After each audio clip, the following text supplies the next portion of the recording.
चलिए आज union budget 26-27 को बिल्कुल आसान भाषा में समझते हैं। तो आते हैं सीधे उस सवाल पर जो सबके दिमाग में घूम रहा है, इस बजट में मिडिल क्लास के लिए क्या है। देखिए, इसका सीधा साधा जवाब शायद आपको टैक्स स्लैब में ना दिखे। इसका जवाब सरकार की एक बड़ी प्लानिंग में छिपा है। चलिए उसी को समझते हैं। तो सरकार का विजन क्या है? समझने वाली बात यह है कि यह बजट सिर्फ एक साल का हिसाब किताब नहीं है। नहीं, ये एक लंबी रेस का प्लान है और इस मंजिल का नाम है विकसित भारत। विकसित भारत, ये है क्या चीज? इसका मतलब है एक ऐसा डेवलप्ड इंडिया जहां तरक्की का फायदा हर एक नागरिक तक पहुंचे। जैसा कि कहा जा रहा है, एम्बिशन विथ इंक्लूजन।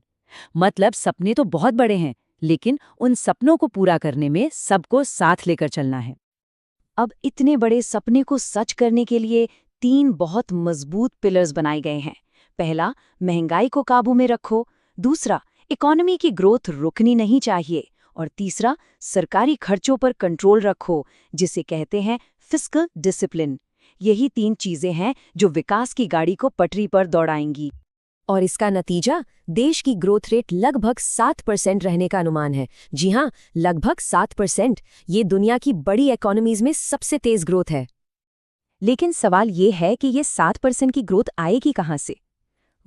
सरकार ने इसके लिए 3 ग्रोथ इंजन्स तैयार किए हैं। आइए पहले इंजन को स्टार्ट करते हैं। ये है मेक इन इंडिया, यानी अब जरूरी चीजें इंडिया में ही बनेंगी। और इस मेक इन इंडिया इंजन की जान कौन है? हमारे छोटे और मीडियम बिजनेस यानी MSMEs। उनको आगे बढ़ाने के लिए 3 तरह की हेल्प दी जा रही है। इक्विटी सपोर्ट, यानी बिजनेस बड़ा करने के लिए सीधा पैसा। लिक्विडिटी सपोर्ट, यानी डेली खर्चों के लिए आसानी से कैश।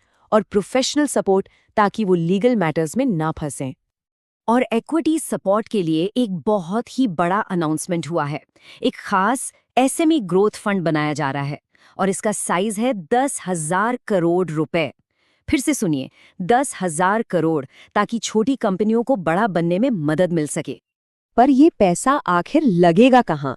तो फोकस कुछ खास सेक्टर्स पर है, जैसे मोबाइल कंप्यूटर के लिए चिप्स बनाना यानी सेमीकंडक्टर्स, नई दवाइयों के लिए बायोफार्मा, कपड़ा इंडस्ट्री और यहाँ तक कि कंटेनर मैन्युफैक्चरिंग। सोच के देखिए, ये सब वो चीजें हैं जिनके लिए हम अभी दूसरे देशों पर डिपेंड करते हैं। अब ये सब इंडिया में बनेगा। तो ये तो बात हुई पहले इंजन की। लेकिन देश सिर्फ फैक्ट्री से आगे नहीं बढ़ता। इकोनॉमी का एक और बहुत बड़ा हिस्सा है। चलिए अब दूसरे इंजन की तरफ बढ़ते हैं। और ये दूसरा इंजन है हमारा services sector. IT, tourism, hospitality. ये सेक्टर लाखों लोगों को जॉब्स देता है और देश की GDP में इसका बहुत बड़ा हाथ है। इस सेक्टर को बूस्ट देने के लिए भी कई इंटरेस्टिंग कदम उठाए जा रहे हैं, जैसे इलाज के लिए बाहर से लोगों को लाने के लिए स्पेशल मेडिकल हब्स। और ये सुनिए, 15,000 स्कूल्स में कंटेंट क्रिएटर लैब्स बनेंगे, ताकि बच्चे वीडियो बनाना और नए स्किल्स सीख सकें। इसके अलावा स्पोर्ट्स को बढ़ावा देने के लिए खेलो इंडिया मिशन भी है। खासकर IT कंपनीज के लिए एक बहुत बड़ी खुशखबरी है। टैक्स का एक नियम होता है सेफ हार्बर।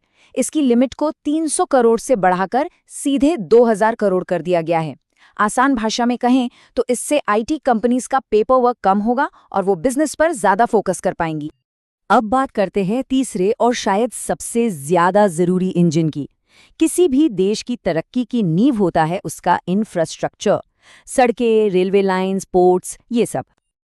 और ये चार्ट देखिए, ये खुद पूरी कहानी बता रहा है। इंफ्रास्ट्रक्चर पर सरकारी खर्च यानी पब्लिक केपेक्स FY15 में 2 लाख करोड़ था और अब FY27 तक ये 12.2 लाख करोड़ हो जाएगा। जरा सोचिए, 2 लाख करोड़ से सीधे 12 लाख करोड़ से भी ज्यादा। ये एक फिनोमिनल जंप है। और ये खर्च सिर्फ सेंट्रल गवर्नमेंट नहीं कर रही, स्टेट गवर्नमेंट्स को भी इंफ्रास्ट्रक्चर बनाने के लिए 2 लाख करोड़ रुपए की एक्स्ट्रा मदद दी जाएगी। इससे पूरे देश में विकास की स्पीड बढ़ेगी। तो इससे होगा क्या? देश में कनेक्टिविटी की पूरी तस्वीर बदल जाएगी। मालगाड़ियों के लिए अलग से ट्रैक्स, नदियों में जहाज चलाने के लिए 20 नए वाटरवेज और 7 नए हाई स्पीड रेल कॉरिडोर्स। इसका मतलब बुलेट ट्रेन के नए रूट्स। सामान तेजी से पहुंचेगा और सफर आसान होगा। तो हमने मैन्युफैक्चरिंग, सर्विसेज और इंफ्रास्ट्रक्चर, तीनों इंजन्स की बात कर ली। लेकिन इन सबका निचोड़ क्या है? What's the final takeaway? चलिए समझते हैं। तो आते हैं वापस उसी सवाल पर, मिडिल क्लास के लिए क्या है? जवाब ये है कि इस बजट में डायरेक्ट फायदे से ज्यादा देश की नींव को मजबूत करने पर फोकस किया गया है।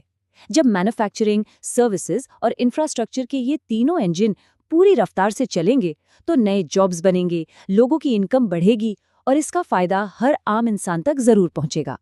ये बजट आज की छोटी राहत से ज्यादा कल की बड़ी तैयारी के बारे में है। तो अगर आपको ये पूरा ब्रेकडाउन आसान लगा और पसंद आया तो इसे लाइक ज़रूर करें, अपने दोस्तों के साथ शेयर करें और आगे भी ऐसे ही आसान विश्लेषण के लिए चैनल को सब्सक्राइब करना बिल्कुल ना भूलें। मिलते हैं अगले विश्लेषण में। धन्यवाद।